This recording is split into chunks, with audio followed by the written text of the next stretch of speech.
Welcome to Indiana Basketball Weekly on the Grueling Truth Sports Network. Indiana Basketball Weekly is brought to you by nobody right now because this is our first show, our third season. I'm your co-host, Mike Goodpaster. Right now, I'd like to welcome in my new co-host, and if you've followed Indiana sports for the last 20, 30, couple hundred years, you know who this guy is. Help me welcome to the show, Kent Sterling. How you doing, Kent? I'm good, Mike. How you doing? Good to be with you. This will be fun. Yeah, hopefully it will end unlike our last two seasons of Indiana Basketball Weekly, which was with nothing or an NIT bid. What do you think the prospects on this team are? I know a lot of people pick them somewhere around 7, 8, maybe even ninth in the Big Ten, but I have a little bit more hope for this group than last year, I think. Yeah, I think they're going to be a little bit better than that. I think that they're a winning team in the Big Ten. I think 11-9 isn't too much to hope for. They lose Juwan Morgan and Romeo Langford, but they pick up some pieces like Joey Bronk and Armand Franklin, Trace Jackson Davis.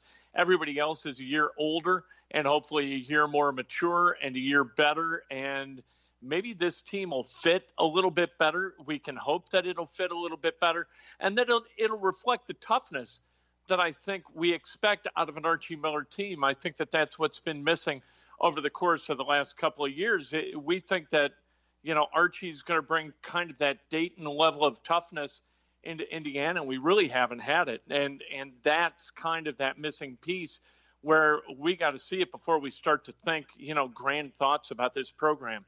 Yeah, and I'm only about an hour from Dayton, and I know the first 3 years was similar to this in Dayton, where they weren't a big-time winning team. But when he got players 3 or 4 years in, where everybody was bought in and he had guys that fit his system, that's when the Dayton Flyer program really took off, and that's got to be the hope here.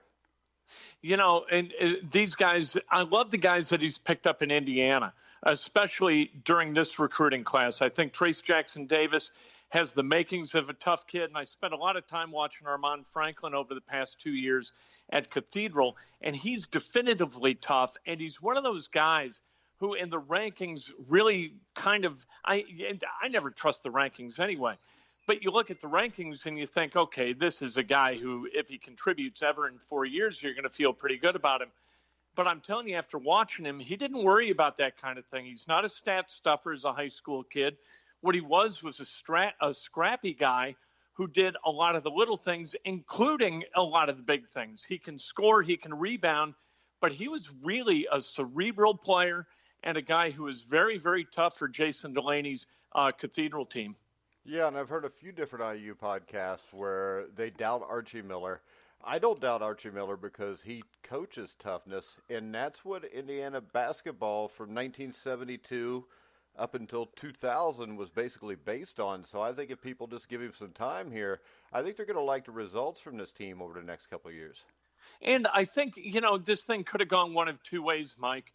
It could have, when Archie got there, he could have spiked all of the kids who were there already from the Tom Crean regime, or he could have involved them as he did and made this kind of an evolutionary process rather than a revolutionary process. There are goods and there are bads in doing it either way.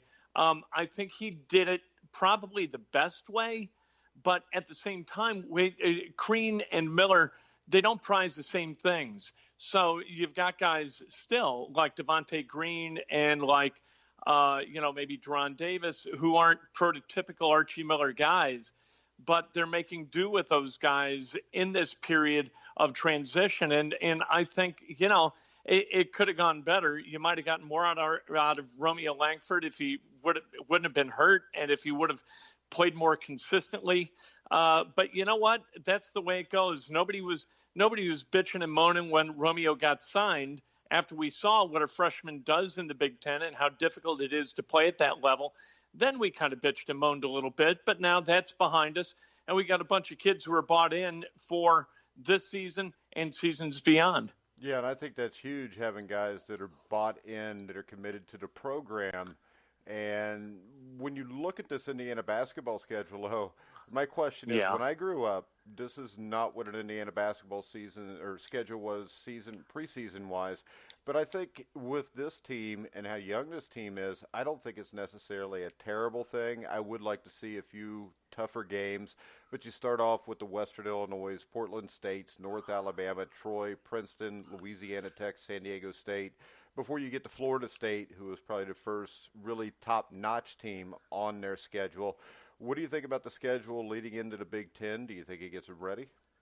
Well, and I think they better get to December 7-0, right? You better beat Western Illinois, Portland State, North Alabama, Troy, Princeton, Louisiana Tech, and South Dakota State. South Dakota State's going to be pretty tough, though. I'd like to see a game kind of in the middle there as sort of a heat check game, so these guys don't come into December thinking that they invented the game of basketball, and that because they're 7-0 and they're starting to get votes in the AP poll or something, that they believe the hype.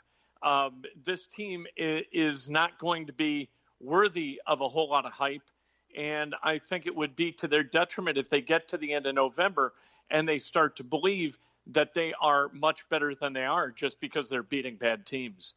Yeah, they just got done playing Marquette in a secret scrimmage, whatever that is.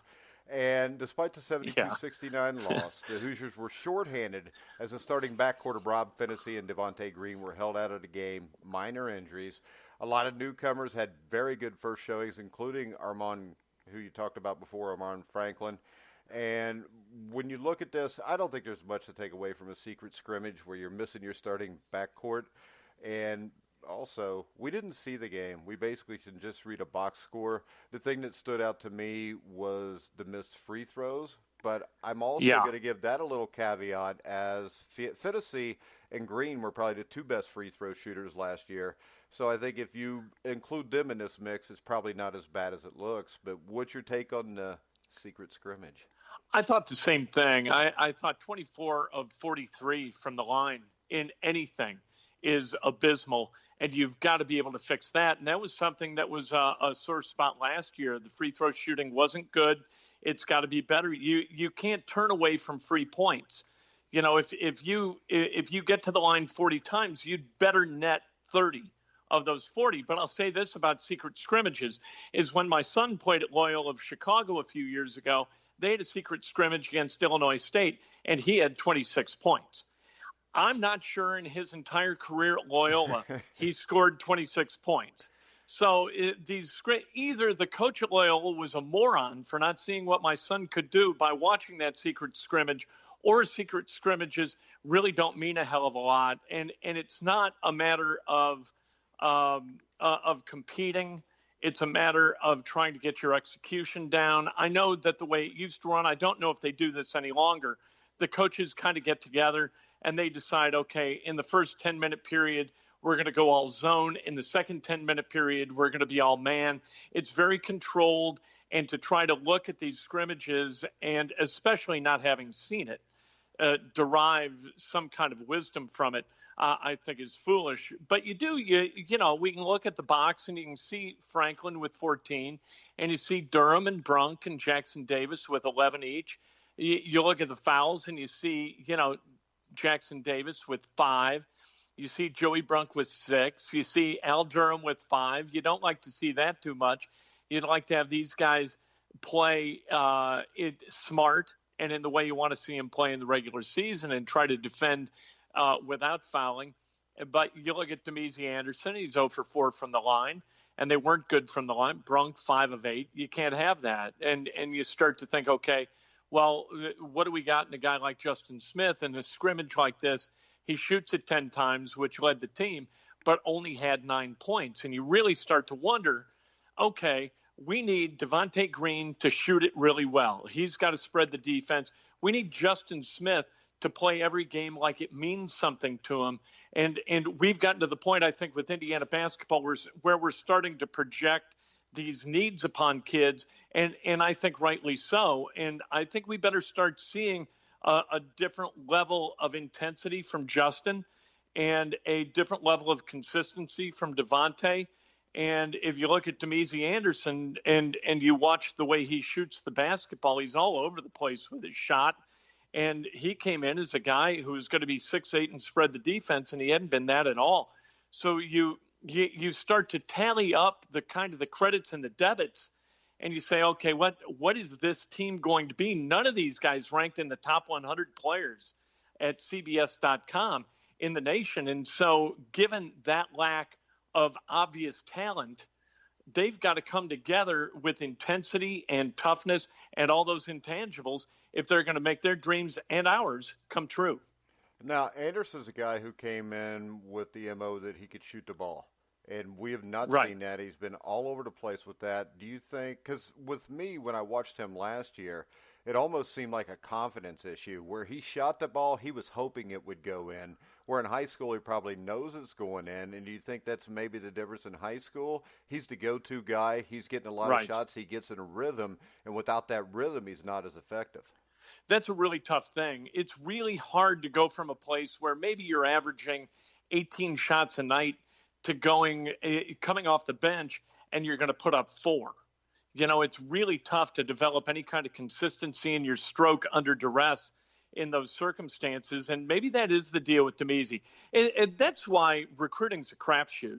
You know, you go out and you look at these guys in some circumstances and you think, well, they can play for me. And then you get them and they're completely different kids because the environment is entirely different. And what you need from them is entirely different. Some of the kids, they kind of migrate through that and become different. And some of the kids kind of get stuck in their frustration and they never come out of it. And you really start to wonder at this point where Demezi's going to fall. All right. Now I want to remind people, if you want to ask any questions, you can send them direct message at Grueling Truth, which we've already got one from somebody that's listening. And this is Bill from North Vernon. He wants to know if the end of the year Devante is what we're going to get for the whole season. And I think that's a guess by all of us. Well, here's the thing with Devante that was really interesting. I mean, they were under duress, right? Indiana, they were in a must-win situation where they needed shots, and it was like, okay, who's going to score the basketball? If Romeo's out with his back and he's had the thumb, and you really don't have any consistent offensive pulse, Devante, go ahead, Jack and Stein, put him up from everywhere, and we'll take our chances. And with that kind of offensive freedom, we saw what Devante Green can do. But you can't play that way for, 35 games in a season where you just hand the guy the ball like he's Carson Edwards and you say, hey, take it from anywhere. Devante Green isn't Carson Edwards. He's not going to be Carson Edwards. He's not a first-team Big Ten guy. And the thing that I really worry about with Devante Green is that he's going to try to prove to NBA teams that he's worthy of their time. And that bothers me. You get that because that's clearly his dream.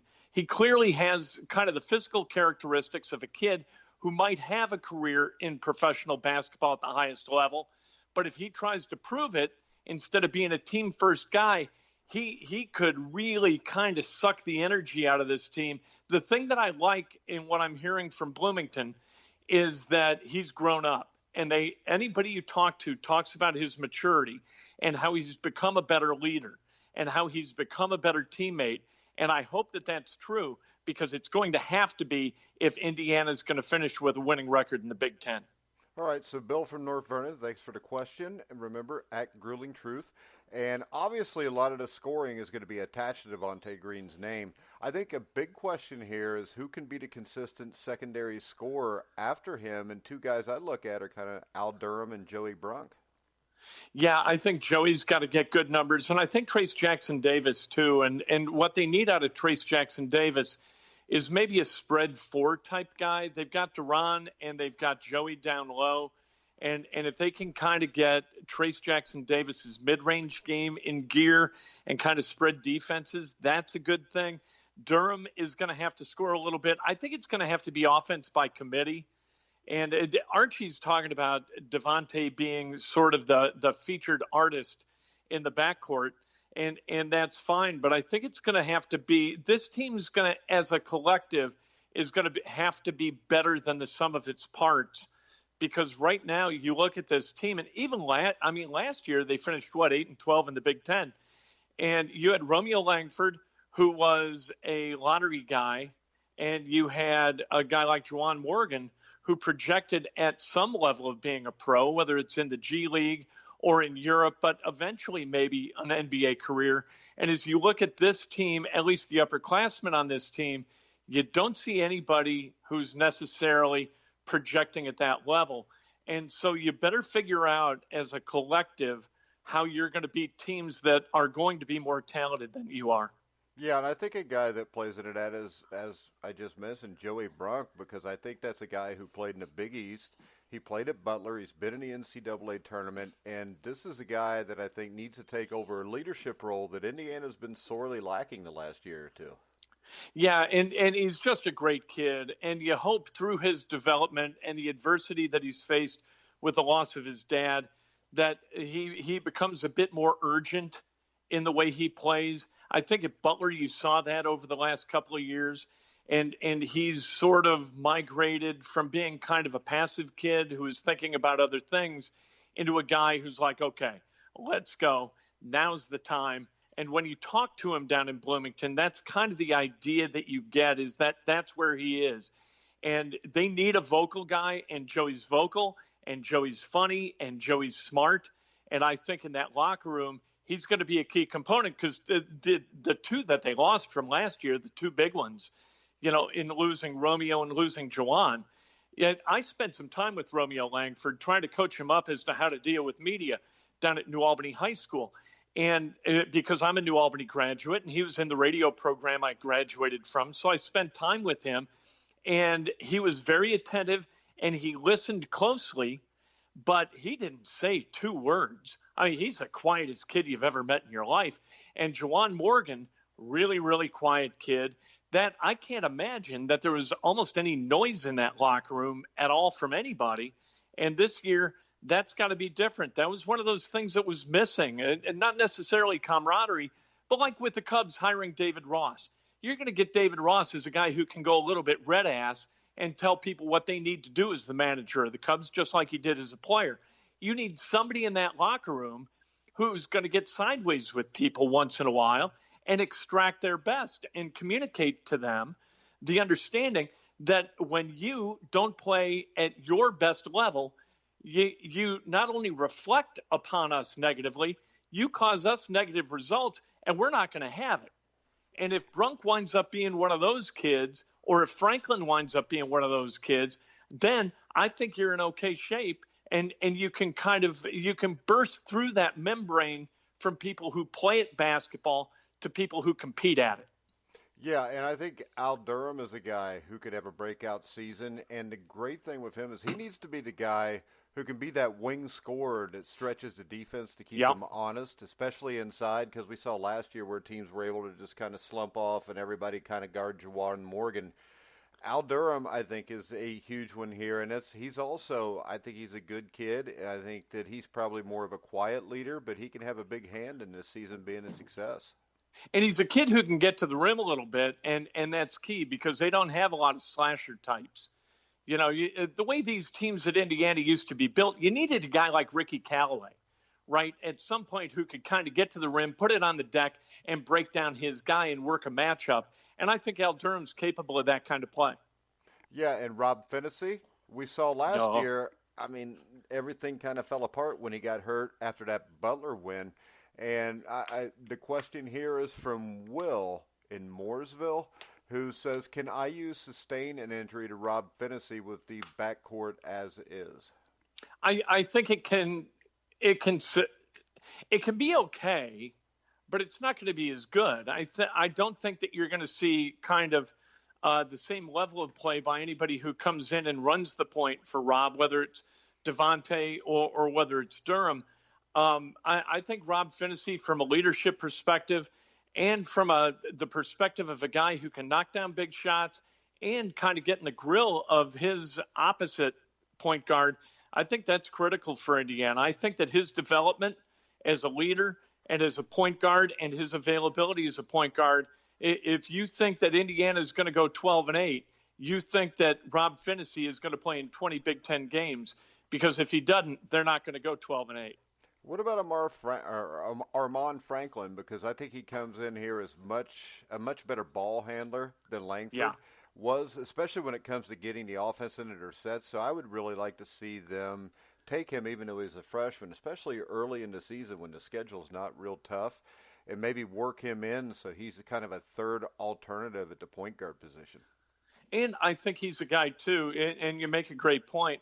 I think he's a guy who's not going to need the basketball all the time. I think you can win with Armand Franklin scoring 4 points or 6 points, being a guy who facilitates, being a guy who gets on the floor, who rebounds. The one thing that Indiana really didn't have last year, they didn't have that guy who was going to get on the floor and mix it up. Zach McRoberts was a guy like that a little bit, but he was hurt for a good portion of the season. And so you had Romeo, who's a little bit laconic, I guess, for lack of a better word. You had Justin Smith, who's maybe too cerebral to put himself in harm's way like that. I think that Armand Franklin is a guy who understands what needs to be done in order to be competitive and in order to create wins. And he's one of those guys who's going to do what's necessary to get that done. He is, maybe this is going too far. I don't know. I don't want to get people all excited about this guy. But to me, this guy is an Indiana basketball throwback. Indiana always had guys like Armand Franklin who were willing to do the little stuff in order to bring a Bob Knight team success.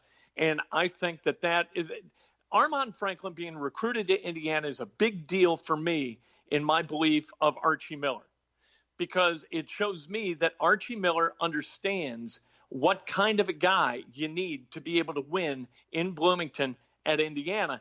Armand Franklin is that guy. And so offering him and getting him, despite his low ranking, I think absolutely is a reason for Indiana fans to feel really good about Archie Miller. Yeah, and I'm not too worried about rankings. We've seen highly ranked guys fail. We've seen, Joe Hillman's a guy that stands out to me. I don't think Joe Hillman was ranked when he got to IU, but by the time you get to 89, they're talking about him possibly being a Big Ten MVP, at least Knight was. When we look at another issue, I think last year was a lack of firepower off the bench. How do you think Jerome Hunter can fit into that rotation? He's 6'7". He could shoot the ball at a high level. And I think maybe he could be a stretch four or uses even a shooting guard in a big lineup. You know, we haven't even mentioned Jerome Hunter, right? And you can look at Jerome Hunter, if reports of the way he was working in practice last year in October are true, as a guy who could have been a real linchpin in Indiana winning more games last year than they did, and a guy who would have elevated that team with his athleticism, with his intellect, and with his competitive fire. And he goes down with whatever that was, whatever that leg malady was. And it really put Indiana at a disadvantage in a way that we don't even know what it was because we never saw the kid play. If he can get back to 100%, and if we see what others have told us that they saw, then that is a big deal for Indiana. And as we look at guys and say, okay, maybe he's a future, because you need future pros to be able to win, right? I mean, all this kumbaya stuff and let's get gritty and dive on the floor stuff goes a long way. But you need talent. And by all accounts, Jerome Hunter was a kid who, coming to Indiana, you thought maybe could have an NBA career. And if he can kind of resurrect his career and get that leg right, then maybe you got something here. And maybe you got a guy. And what you've got to do, and I don't think it's been done, you got to push guys from the bottom, right? The lower end of the roster has got to push you guys at the higher end.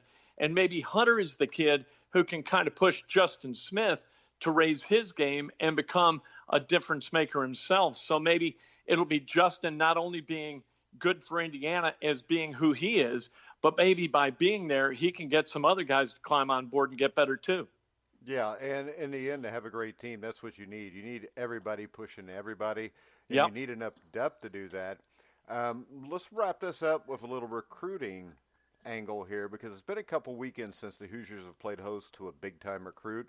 That changes this week with the Indiana basketball program needing to put on a show for one 5-star target. Currently, they have a top 10 class with wings Trey Galloway, Anthony Leal, and Jordan Geronimo. So securing a commitment from a 5-star big man is crucial and we have Dawson Garcia come in, and it looks like the front runners there, Indiana and Memphis. Minnesota's in there a little bit, Marquette. You want to talk a little bit about what Dawson Garcia's recruitment would mean to this Indiana team? You know, he's ranked 30th nationally at 24/7 Sports. He's a fourth-ranked power forward. He's 6'11", 220. He's a guy, you know, I think Archie's done a really good job of closing down the borders of Indiana, getting Leal and Galloway last year, getting Franklin and Trace Jackson Davis the year before, getting Romeo. And so Indiana guys are coming to Indiana, and now maybe it's time to kind of spread that radius a little bit and stay within the Big Ten footprint, but make it so Indiana is an attractive place for a kid like Garcia from Minnesota.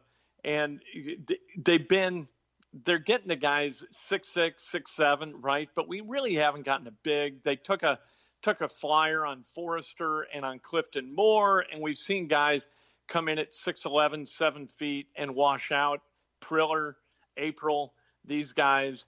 And Garcia looks to be the real deal, and a guy who at 6'11" can come to Indiana and doesn't project necessarily to being a one-and-done guy. You know, we all listened to Dan Dockich on 1070 The Fan, and he had a conversation with Seth Greenberg. And what Greenberg was saying is that you can't win with one-and-done. You either have a one-and-done culture or you don't. Yeah. If you kind of stick your toe in the water on it, you got no chance. That's going to diminish what your program is. And so these guys who are ranked outside the top 10 that Indiana doesn't get, I don't worry about. A guy like Garcia being 30th and being the kind of guy who he is, who's an elite level athlete at that size, but not necessarily a polished player yet. I think that'd be a great get, and hopefully he has a hell of a time down in Bloomington. I was sorry to see, because of this and some other reasons, I don't look at the weather in terms of how it relates to recruiting visits very often, but I did think, well, we're supposed to get like 2 inches of rain tomorrow. He's coming down to Bloomington today. I hate to see the weather be what it's going to be in Bloomington tomorrow, because it's a beautiful campus this time of year and the perfect time to have a kid like that down. But he isn't going to see much of it if you get 2 inches of rain. Yeah, and I would think the one thing, you get him, you probably got a top 5 recruiting class. And I think one of the things that tells us is that I think more and more high school prospects are becoming impressed with what Archie is doing with the program, as well as with the facilities at IU right now. Yeah, and facilities are an advantage to Indiana today. That gap continues to close, because anybody can build a building as long as you've got the money to do it. But it's kind of, I think, that feeling of family. It's the ability to project toward having an opportunity to play in the NBA that's important to kids. And at the end of the day, they want to win.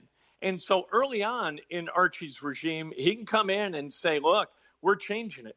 We're turning this thing around. We are going to be consistent winners, and we want you to be a part of it. And you can only sell that for so long without absolutely getting it done. So they got to take a step forward to continue to make that momentum work, both in Indiana and outside Indiana. I just hate to see, and we haven't had any success in doing this since Crean left, but going and getting the kids from like New York and Virginia and Massachusetts, I don't like it. It just feels wrong for Indiana. I like Indiana when you got Indiana kids playing at Indiana, or at the minimum, like Big Ten footprint kids, and I'm talking about the traditional Big Ten. When you can get those kinds of kids to come to Indiana, I think intellectually you're going to have basketball played at a higher level, and you're going to have a brand of basketball that suits Indiana as a school and suits Indiana fans as a group that want to see basketball played in that way. But he's going to have to deliver the goods eventually, or, you know, it's going to look like he's a soap salesman. Yeah. All right. So do you have any pregame report on Gannon University, Kent? Gannon, they got a big. They got a big who their tallest kid is about 6'8". He's wire thin. He looks like a garden hose with pipe cleaners for arms. And I don't recall the kid's name, but if you shut him down, you got Gannon by the throat. So I think it's safe to say that IU should be in pretty good shape against Gannon. Yeah, I have no idea even where Gannon is. I couldn't tell you what part of the country is it in Gannon's Pennsylvania? Are they? Hold on. I'm not sure. I think it was because I hope they have a safe bus ride in and then a safe bus ride out. But this is the first and the last I'm ever going to hear of them, I think. let's see. I know they're in maroon and yellow, and let's see. They've got a football team. I can tell you Do that. they? Yeah. So does That's good Indiana news. now. What do you think about IU sitting at 5-2? Well, we're going to see what happens tomorrow with Nebraska. I cannot pick Indiana to win on the road in the Big Ten, in particular, his second straight game. It's against our heritage, and it's against my DNA. It's I just want him to unnatural, win Ken. one of the 5 left. It's unnatural. It is. It just doesn't feel right. It's awful. It's like going to the craps table and playing all the gunk bets that never pay off, that the odds are really table heavy, but you're feeling like an idiot and you've had 18 beers, so you're like, I'll do that. That's what picking Indiana at Nebraska is for me. I know because I do an Indiana Football Weekly show with Cole Hanna, and we were talking about the other night. The only thing I can remember is 1978. Indiana played Nebraska. And I remember being all excited because, like, the 2 weeks before that, Indiana had opened up at LSU and only lost by a touchdown. And then we upset a nationally ranked Washington Huskies team the next week. And I'm thinking, oh, man, we can win this game. And I remember in the Indianapolis Star, Lee Corso saying, man, he says, I almost guarantee you we're going to beat Nebraska. And I think IU came out and the final score was like 68-13 Nebraska, because this is Tom Osborne, Nebraska. I think the main running back was I.M. Hip, and they just ran all over Indiana, and it was very disappointing for me as a 10-year-old. I remember thinking in 81 when they played USC that we had a shot, and then we went to the game, and Cam Cameron quick kicked on 3rd down. And I thought, okay, well, that's crazy. And this game's over. I can't remember what point of the game that was, but I thought, all right, Lee Corso's crazy and we have no chance in this game. You were right on both of those facts, too. All right, real quick. I'll give you the Gannon Golden Knights are picked 6th in the Pennsylvania State Athletic Conference preseason poll.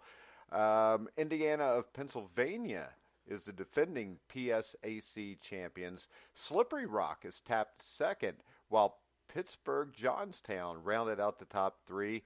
Gannon returns 10 players this season, including... Oof. Wait a second. Hold on. This makes no sense. This is from the Gannon website. Gannon returns 10 players this season, including 8 starters. So they're playing with 8 guys, and they can't even win in the Pennsylvania State Athletic Conference. So and they're still picked 6th. Yeah. That's unbelievable. Yeah, but it really, it says that they have 8 starters back on their basketball team. So if they're playing 8 guys next week, this could be a rough game for IU. Named after the Harry Morgan character on Dragnet, I believe, Gannon. So we just lost most of the people that listen here because they don't know what Dragnet is. Yeah, you got to be like 84 years old to get that relate. That's like a Dennis Miller special. All right, Kent, it's been fun. We will be back next week. You want to do this maybe next Wednesday at 2 o'clock? Yeah, let's go. Perfect. All right, let's go next Wednesday at 2 o'clock, and we can talk about the Titanic struggle against Gannon and whether Indiana can play 5-on-8. Kent, you want to tell everybody where they can find you? And also, Kent Sterling, your show used to be on The Grueling Truth, but now, for some reason, it won't let us do it anymore. Really? Yeah, we get some kind of screwy thing when we download it, and it's got like a box next to it, and it won't let me do it. But tell everybody where your website is and where they can hear your show daily. Oh, it's KentSterling.com, and I'm on SoundCloud and at Kent Sterling on Twitter. And I've got a book coming out probably in a month that I wrote about all my screw-ups in my life and what I learned from them. And so, yeah, you're never – if you get tired of me, it's going to be hard for you to avoid me. All right, guys. So you can't get tired of Ken Sterling. And if you are, Just take a break until next Wednesday and come back and check us out on the Indiana Basketball Weekly Show. That'll be at 2 o'clock Eastern next Wednesday. We'll provide a call-in number on Twitter. We'll tweet it out to everybody. If you have any questions, you can call in. Make sure you follow The Grueling Truth at Grueling Truth. Keep an eye out later today. Our San Francisco 49ers show with former 49er legend Dexter Carter will be up. And you can hear all of our shows on iHeartRadio, Spotify, Spreaker, Stitcher, TuneIn, over 300 platforms all over the place. So wherever you find podcasts, you'll find The Grueling Truth. So for Kent Sterling, I'm Mike Goodpaster. You've been listening to The Grueling Truth, where the legends speak.